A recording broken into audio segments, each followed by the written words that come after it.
This is a 1994 Mazda RX-7 and it's currently listed for sale for $50,000.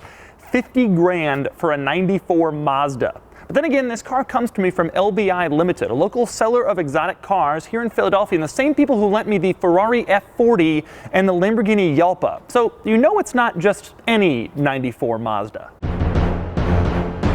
Indeed, the RX-7 was Mazda's sports car to compete with the Nissan 300ZX and the Toyota Supra and the Mitsubishi 3000 GT in the mid-1990s. But while all those cars went after more power and more technology and, as a consequence, more weight, the RX-7 was the opposite of all that. This car had only 255 horsepower, but it also weighed only 2,800 pounds. It was a full 1,000 pounds lighter than a Mitsubishi 3000 GT VR4. You could take an RX-7, you could put an adult male polar bear inside this car, and it would still weigh less than a 3000 GT VR4. The RX-7 also has a few other things going for it. For example, I happen to think that this is the single most beautiful Japanese car ever manufactured. Ever. It was also sold in the United States in this body style, the FD body style, from 1993 to 1995, only 3 model years, which makes it pretty rare. And this is the best version. This is the sporty R2 model, which had sport suspension and some other performance upgrades over the base RX-7 and the luxury-oriented touring version. This one is also a one-owner car with only 31,000 miles. So today I'm going to take you on a tour of the RX-7 and I'm going to show you all of its weird quirks and its unusual and cool features, and then I'm going to get it out on the road and tell you how this thing drives, and then, of course, I'm going to give it a Doug score. And for more of my thoughts on the RX-7 and its status as a future collectible, click the link below to go to autotrader.com/oversteer, where I've also written a market report on the other 1990s Japanese sports cars. And we'll start on the outside with getting in the RX-7. Now, in order to preserve the beautiful body line of the RX-7, Mazda decided not to stick the door handle or the keyhole on the door itself like every other car. Instead, they hid it up here in this little black thing. So at first glance, you can't even tell if this car has a door handle or a keyhole, but it does. The keyhole is surprisingly high for a car. The door handle, you just do this, and you're in. Now open the door and you'll find that the door frame is a rather odd shape. It's circular on the bottom and on the top, and it has this giant black lip around it instead of body color like most doors. But more interesting, on the inside of the door is the interior door handle. It's not just a regular door handle you pull. Instead, if you want to get out of the RX-7, you pull the door handle towards you, and that's how you open up the door. Next up is maybe my favorite quirk in the entire RX-7, and that would be the automatic power windows. Now, most cars have automatic power windows, at least for the driver's side. You push the window down, the window rolls all the way down without you having to hold the button, but this car takes a novel approach. In this car, if you push the button down for the automatic window, the button stays down. It locks in place as the window rolls down. And once the window has stopped rolling down, then the button pops back up so that you can use it again. I've been in a lot of cars with automatic power windows, and I have never seen this before. It is really bizarre. Next up, move on to the power locks. This car has power locks, although it doesn't have keyless entry. Instead, you just get a key, and there's no power lock button inside the car. Instead, in order to lock the doors automatically, you just lock one door, and the other door automatically locks also. You want to unlock them, unlock one door, and the other door automatically unlocks. Sort of a novel approach to power locks. But then again, this is a small car with only 2 doors, so you really don't need anything more than that.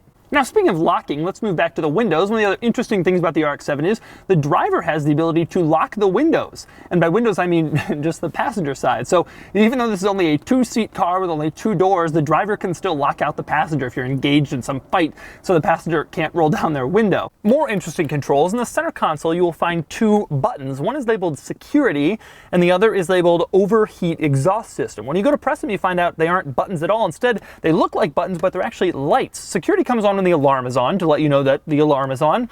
Overheat exhaust system is something I've only ever seen in this car. I looked it up, and it turns out there's a sensor in the interior floor of this car that measures the heat coming from the exhaust. If it's getting too hot, this light will come on to let you know that, hey, your exhaust is getting hot, and it might get your interior hot, and so maybe it's time to cool it a little bit. I'm not really sure what you do if that light comes on, except maybe panic, but it's there. Next up, moving on to another RX-7 interior quirk, I like the ashtray because it's inside the center console in a cutout. And inside it, there is a cutout. And inside that, there is a cutout.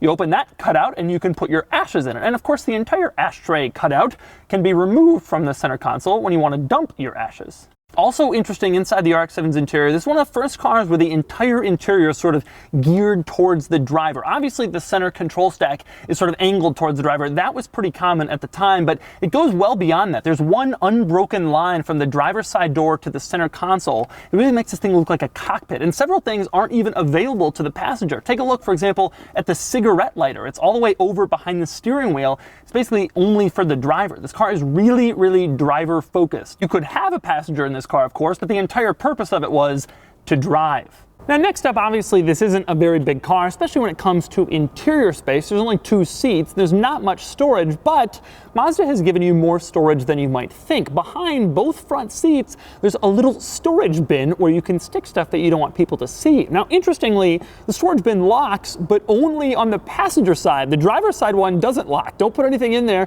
you don't want to get stolen. On the passenger side, you can lock it, and then that's the vault in the RX-7. No one can see it, and no one can take it unless they have the key.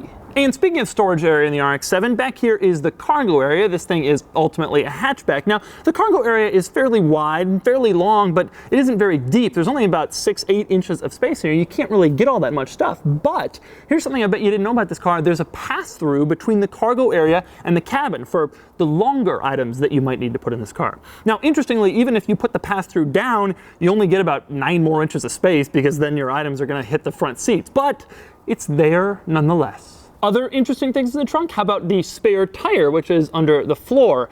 It's bright yellow. It's one of those spare tires designed to shame you into going to the tire store and get your tire fixed. Also in the trunk are the tire changing tools, so you can mount that bright yellow spare on your RX-7. Now, the interesting thing about the tire changing tools to me is they're in 2 separate compartments on either side of the trunk, and the compartments are just slightly different sizes, just a little bit different, one on one side, one on the other. I'm sure there's a good explanation for that. I don't know what it is. Next up, we move on to the headlights, and the RX-7, like many 90s cars, has pop-up headlights, but here's the interesting thing about the RX-7. If you turn on the headlights, obviously they pop up and they turn on, as you can see. But there's also a button inside the interior. You push it and the headlights go up without turning on. I'm not really sure why. You can put the headlights in the up position without turning them on. I don't know if it's to admire your pop-up headlights or maybe to clean them. All you have to do is push this little button to the left of the steering wheel, and if you want them to drop, push it, and they turn back off. Moving on to the back of the RX-7, you'll notice you don't see a red light for the brake light and the tail light, or an orange light for the turn signal, or a white light for the reversing light. That's because in the RX-7 they've hidden them under this black shroud to preserve the car's look. I think that's kind of odd. The surprising part is that even though the shroud is dark tinted, it doesn't hide the brake lights or the turn signals. When you put them on, you can see them nice and clearly. I always liked this design element in 90s Japanese cars. The brake lights, it's like they don't exist until you need them to. Next, we move on to the logo. Now, if you don't know much about the RX-7, 90s Mazda, or maybe if you're a little bit younger, you're probably wondering, what is this circle logo on the back of this car? Is it some weird RX-7 logo? It isn't. This was actually Mazda's logo throughout the 1990s, and it has an interesting story. This wasn't intended to be the logo. The initial logo that Mazda had come up with was a circle with a diamond inside of it, but after they used that logo on their cars for a couple of years, it was deemed to be too similar to the French automaker Renault, and so they had to scramble for a new logo. So they came up with a circle inside of it. Apparently they weren't satisfied with this logo. They only used it for a few years before they went to the V-wing thing that they're using now. But this was Mazda's logo for a long time, even though it wasn't the original logo they intended to use. Next up, I already mentioned how much I love the design of this car, and part of it is because it's just so clean and uninterrupted and flowing. There's no weird, stupid curves or cuts like in a lot of modern cars. But if you look closely on the rear, you can see this weird number reflected on the trunk. Turns out it's the part number for the spoiler. Mazda thought they could mount it on the bottom of the spoiler and no one would ever find it. But they didn't count on me. And then, of course, there's the engine. While all the Mazda RX-7's 1990s Japanese sports car rivals use traditional 6-cylinder engines, the RX-7 uses a rotary engine. I'll spare you the tech details because if you're into this stuff, you probably already know about it, but basically the RX-7's engine skips traditional cylinders and pistons for a rotating triangular part that looks like a giant spinning Dorito. The rotary engine is highly uncommon, and the RX-7 and later Mazda RX-8 are the only notable modern cars that have used it. So those are all the quirks, and now it's time to take the RX-7 out on the road, which I'm very excited about. So it's so small in here. All right, so this car has 31,000 miles. It's like a new car. All right, now it's real tight in here. My knees are just like barely around this steering wheel. The shifter is great. The shifter is like really tight. Short throws, and you stick it in gear, like you really feel the shifter going in gear. I really love the feel of the shifter. These old Japanese turn signal stocks, just plastic, but they'll never break. This car is just, you can just tell in 3 minutes of driving, this car is just so much more connected to the road and everything than a modern car. Part of that is because it just doesn't have all the safety equipment of a modern car. There's no side airbags in this thing. But you're also just so low when you're right on it, you feel it, and you're turning the steering wheel and it's heavy, and you feel like you're really driving this thing. And that's kind of the appeal. All right, downshift. I don't think I've ever been so shocked by the acceleration of a 250 horsepower car. The thing is, it just doesn't weigh anything. It's quicker than I expected. It really is. It just doesn't sound like a really fast, crazy car. You know, I floor it and I hear the turbo sound, but I don't really hear a lot else. The ride is really rough. I'm on the highway, and this is a notoriously rough section of highway, but it's not incredibly bad. It gets worse further up. This section's okay, but the car, boy.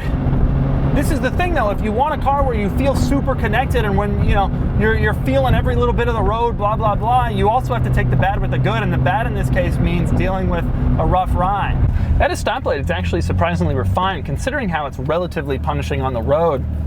Sitting at a stoplight, it doesn't really shake or rattle or anything like that. You can hear a little bit of exhaust, but this car has the only aftermarket thing on it as an aftermarket exhaust, and so you can hear that just a little bit.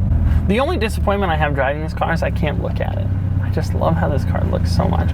I was driving here behind this car in my car, just looking at it, and I was thinking, boy, I drive a lot of cars, but very few of them just have such an appealing, attractive, timeless design. It's just a beautiful look. I really mean that. Cars don't look like this anymore. You know, in today's world, everybody's doing cuts and all these weird little things, and this car was it was so clean. Oh man, boy, it grips. It doesn't quite have the planted feel that a mid-engine car, NSX, or an exotic car has. But in terms of, sports cars with 250 horsepower that cost 40 grand new, this thing is, whoo! There's a little bit of body roll in those turns. Ultimately, it's a 20-year-old car. We're getting to the point where people buy this car more for nostalgia than its actual performance. The cool thing about this car is it has both. It's not as fast as a modern sports car. It does body roll a little bit in the turn. It's not as precise, but this is how these cars were back then, When you drive all these modern cars, you're so spoiled because they've just engineered everything so well.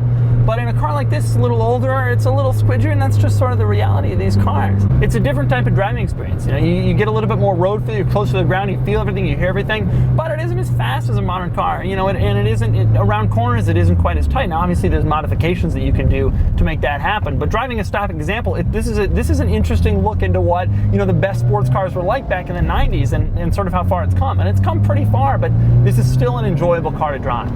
So that's the FD RX-7. $50,000 may seem like a lot, but to me, this and the Toyota Supra were the best of those 90s Japanese sports cars, and we all know that nice Supra turbos are selling for $60,000, $70,000, $80,000 in good shape. Admittedly, this one is priced high, but it's also probably the nicest of these you'll ever find, a low-mileage, one-owner R2. And right now, the average asking price for an FD RX-7 on AutoTrader is $28,000, with really nice ones starting to creep into the 40s. In the end, I think this is one of those cars where we'll tell our kids that we remember when you could have had a perfect one for the price of a nice 3 Series. Now, on to the Doug score. Starting with the weekend categories and styling, in my mind, there's no dispute here. This is one of the most beautiful cars ever made, and it earns a perfect 10 out of 10, becoming just the 4th car I've reviewed to do so. Acceleration is good, not amazing. It does 0 to 60 in 5 seconds, which gives it a 6 out of 10. Handling is also good, nice and sporty, but not quite as precise as modern cars, so it gets a 6 out of 10. Cool factor is high, especially with an ultra-clean stock example like this. One of these pulls up into Cars and Coffee, and you can't help but get excited, and it earns a 7 out of 10. Importance, however, is a little lower. This car was simply the RX-7's 3rd generation and just one competitor in the world of 1990s Japanese sports cars. It's cool, but it didn't exactly blaze any trails, and it earns a 6 out of 10. Still, the weekend score stands at a strong 35 out of 50, placing it higher than basically any other car in its price range. As for the daily categories, starting with features, the RX-7 is weak, largely a function of the fact that it's nearly 25 years old and it earns only a 3 out of 10. Comfort is also poor. The RX-7 has a rough ride and shockingly cramped driving position, especially for the 1990s, and it earns a 3 out of 10. Quality is also not great. The interior materials are fine, but not exactly nice, with no high-quality leather or stitching. More importantly, reliability is dubious, and these rotary engines were famous for a few pricey issues and expensive upkeep, and it earns a 4 out of 10. Next up is practicality, and cargo volume is surprisingly good. It has 17 cubic feet of space, which would give it an amazing 5, but only 2 seats bumps that down to a 4 out of 10. Finally, value. The $50,000 asking price for this one is high, especially when you consider it's a 255 horsepower, 23-year-old Mazda, but I really do think this and the Supra will emerge as the collectibles from the era of 1990s Japanese sports cars, and I think prices have a way to go. For that reason, it gets a 6 out of 10, bringing the total daily score to 20 out of 50. Added up, and the total Doug score is 55 out of 100, which interestingly ties the Honda S2000 I reviewed a couple of weeks ago. The RX-7 has a higher weekend score, mainly based on its appearance, but high pricing and questionable reliability keep its daily score down. And since this graph has gotten pretty small, I've linked to a Google Doc below with the scores updated through the last video. Slightly different size compartments on either side of the trunk, just barely different, just little bitty different size compartments, just little. Also in the so this car is 31. Are you singing? You know. Oh, I forgot you're doing a video, right?